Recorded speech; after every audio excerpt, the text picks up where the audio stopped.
Our next speaker is Drikus, and he will be presenting on SHAP, how to interpret ML models with IML.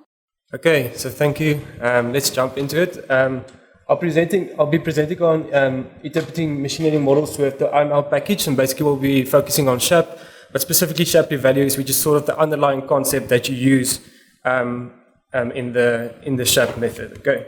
So my name is Drikus du Toit. I work at Capitec Bank in the decision science team as a data scientist. And then just before I go on, I should just mention that I use this main resource here. It's called Interpretable Machine Learning. And it's a book by Christopher Molnar. Until recently, he was still a PhD student. And this book is really good. It consolidates a bunch of different techniques. He has examples. The IML package is the author of that as well. So definitely, if you want a good place to start here. So the aim of today is basically just to talk about machine learning interpretability and to tell you what it is and why it is important. So just some context, I work at a bank. So usually what would happen is a client would come in for a loan and they would possibly get rejected. And sort of the first question they would ask is, so why did I not get the loan? And secondly, how would I go to improve my credit score? Right? And as a business, you build these models and hopefully they're quite accurate. And you would like to know, is there underlying bias in the data? Do we understand our underlying data? What will cause the model not to perform as expected? You have those type of questions. And as a data scientist, you would want to be able to debug your model at any point in time, especially if something breaks in production, right? That's sort of a scary place to be. And then, again, just for context, most of the time you have sort of these three components. You have a client, you have a model, and you have an institution, like in this case, the bank. And we use this model to grant to our customers. So the focus of this talk will be to make this model part, more interpretable. How do you understand this better, especially with more complex models? Now, you sit at work, you're a model developer, they give you this problem to solve. The first thing you can do is you want to build a really accurate model. So you can go all out Kaggle on the model and build a really complex model and get it quite accurate, right? But usually, sometimes you would sort of have to, you're maybe going to lose a bit on interpretability when you go very complex. The other side of it is you can go quite simple, but sometimes, again, the other side is that you lose a bit of accuracy. Now, in this instance, you can sort of do two things. And one part is to go and say, listen, let's take this simple model and let's go try and make it more accurate, right? That's not what we're going to talk about today, but in a lot of the cases, this is the cleaner approach, and you should go and do that. But what we'll talk about today is take this more accurate, more complex model and to get it more interpretable. Okay, just to stand still for a moment here this is really case by case for your scenario. This is not the same in all instances, and you should really, simple models are not as simple as we make them out to be, and it's always good to run interpretability techniques on them as well. Okay, so just basically, structure of a machine learning model, you have your features X, you have a target Y that you would like to predict, you have a learner that basically learns from the data, and then you have a model, which, let's assume in this case, it's a static model. You save the model object, and now you have these new X data that you're putting through the model to get your Y predictions. Now, interpretable machine learning is saying, to what degree do we understand the model part, right? Or to what degree do we, as humans, can we sort of predict the outcome from that model or explain the underlying structure of that model? Now, why would this be important? So usually when you build a model, you sort of have two questions. You want to know either what it predicted or why it predicted that. If you find yourself within the why, if you're asking yourself the why question, then you're probably within the interpretability domain, right? So some of the reasons that it's important is human curiosity and learning, right? So if you get sick today, usually you would think, what did I eat yesterday? Or maybe these days, where did I fly to the last week? And then you would like to sort of understand better, especially if it's unexpected, what caused that, right? And the goal of science, so you see biology, psychology, we're moving towards quantitative methods for explaining things instead of qualitative methods. So if you have psychology data and you're just applying a model, you would like to understand that model because that's the goal of science for you within that field. Safety measures, a driverless car, if there's a woman walking over the road, it recognizes it's a human, but as soon as she pushes a pram or a trolley or whatever, you would still want the model to recognize that as a human and to stop, right? So there's a lot of safety aspects to interpretability as well. Detecting bias, that's especially important for us at the bank, so we would not like to discriminate against any minority groups in any way. So the bias is a really, really big topic in interpretability machine learning. Social interactions to manage that. So if you talk to Siri and you ask her what the weather will be tomorrow, then usually just giving an answer is a good answer, right? The weather is going to be this. But I would like her to explain to me why the weather is going to be that and why she is saying that, right? So it makes it more socially acceptable. And then debug and audit it, I think it's sort of touched on already, is that you would like to debug your model, especially if something goes wrong, you would like to understand what went wrong. Okay, so let's look at a few interpretability techniques. Usually just you have to sort of make a distinction between white box models and black box models. I'm a bit, yeah, this terms, or white box and black box is sort of a term that's being used quite widely, and I just want to touch on this. White box is basically, it reveals its internal mechanisms, and black box, it does not reveal its internal mechanisms. And the most basic example of this could be white box is like a logistic regression. You can see the learned weights that it has, and a black box model could be something like a neural network, right? So when you have these black box models, you would like to know which techniques you can use to interpret these models. And here's just a list of a few of the techniques that you can use. You can use model agnostic techniques, so those sort of type of techniques that you can use with different models, or you can use example-based explanations. I think going forward, combining example-based and model agnostic methods is a really good way of creating a holistic view. But you might have heard about partial dependence plots, ice plots, and like feature importance. But what we'll focus on today is Shapley values and Shapley additive explanations. So I'll just have a quick touch on those two. Right, so I rushed quite a bit to get to this part, but this is the fun part that I wanted to get to.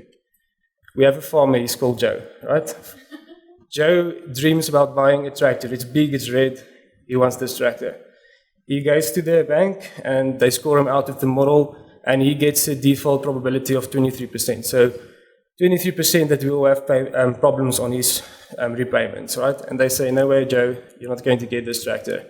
And Joe comes to the bank and says, well, listen, you have to explain it to me. I would like to understand what happened. And as a bank, I would also want to know why my model gave Joe a 23% prediction, right? So let's say the average prediction of the model that we're using is around 15%, okay? So we want to know how Joe basically got from this 15%, which is the expected value of the model, to a 23%. So what makes Joe different that he got an 8% higher probability of default than the average customer walking through our doors, right? So we can assume that that 15% is sort of the base contribution. Okay, so let's call that phi0, that's the base contribution.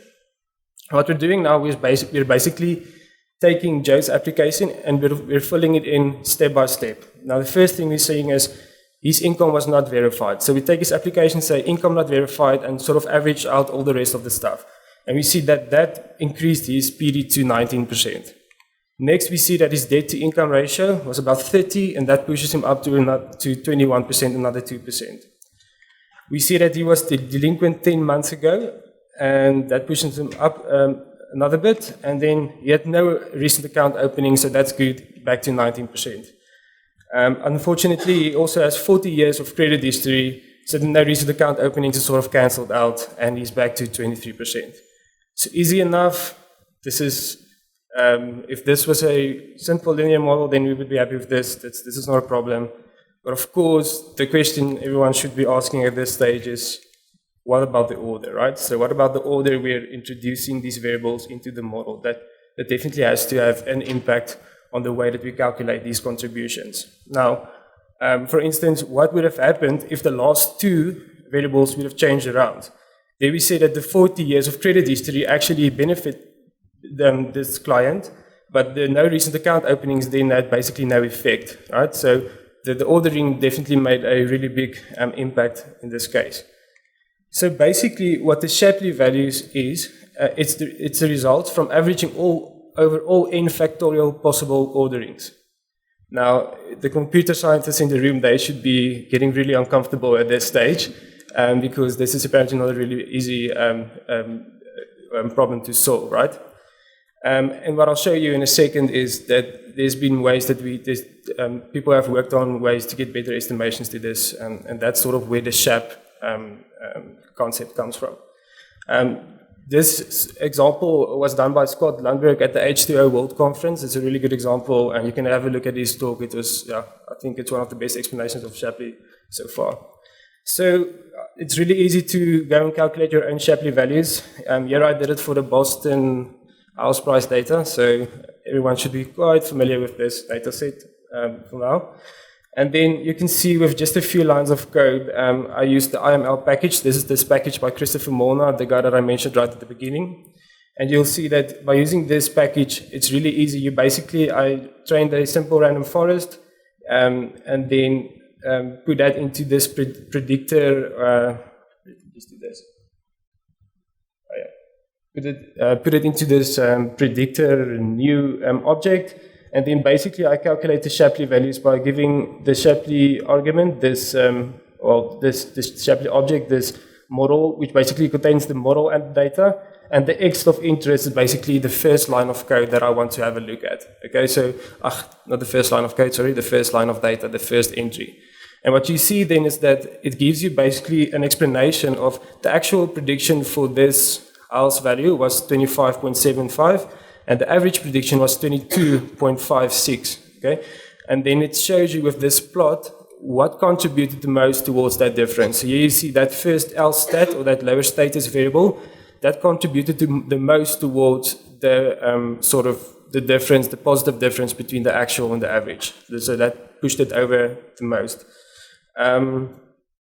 So just if I go back to this slide, then for instance, it would have been one of the red arrows over here, or the biggest red arrow would have been that variable right at the top on the Shapley plot as well. So it's just a quick explanation of that. So as I've mentioned, there has been a lot of work on good estimation methods. One of them is kernel SHAP. It's basically an alternative kernel-based estimation approach for Shapley values, inspired by local surrogate models. And then tree SHAP, it's also a sort of estimation, but it's specifically for tree-based models. And you can have a look at it. It's already incorporated in some of the R packages, but it's a really good estimation.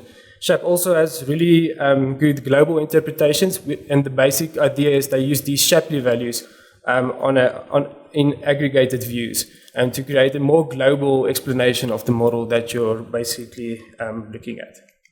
So just for interest's sake, and this is really just very subjective, but it's still fun to think about. The future of interpretability. Christopher Molnar says it in his book as well.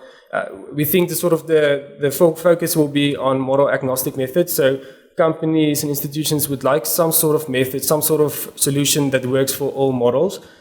So you just plug it in, it interprets, and you can use it. It doesn't really depend on the underlying model structure. Hopefully we'll get to a point where robots and programs explain themselves, but also explain themselves really good, right? So it's important for us to get to a point where we have good explanations, not only good predictions. And then the last one, and this is probably most interesting one, and it's a really hot topic now, is ethics in AI. So there's a lot of ethical issues that you need to have a look at, and ethics and interpretability, to me, it really goes hand in hand, and they both need each other to go forward. Yes. So just some of the resources that I've used. You can have a look at this afterwards. And as you've seen, I really like using icons in my presentation, so I needed to just mention the authors of them as well, right? Yeah, and that's it.